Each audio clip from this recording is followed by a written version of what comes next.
मैत्रिणींनो, पालेभाज्या धुताना कधी पण त्यात थोडंसं मीठ टाकायचं चिमूटभर, कारण त्यावर औषध फवारणीचा मारा असतो आणि शरीरावर ते हानिकारक असतं.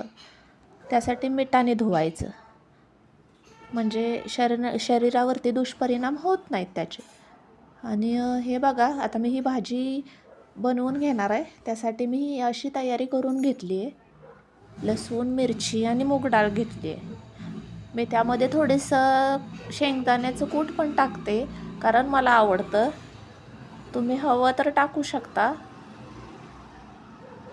आता हे कडकडीत तेलात मी असं लसूण मिरची टाकणार आहे आणि हे असं मी चांगलं भाजून घेते.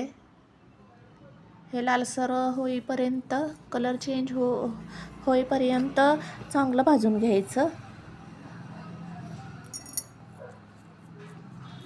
आणि त्यामध्ये अशी भाजी टाकली की वरून डाळ टाकायची आणि छान शिजवून द्यायचं.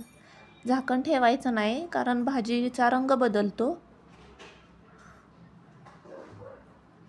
आणि त्यामुळे झाकण न ठेवताच शिजवून द्यायची, त्याची वाफ जाऊन द्यायची. कोणती पण पालेभाजी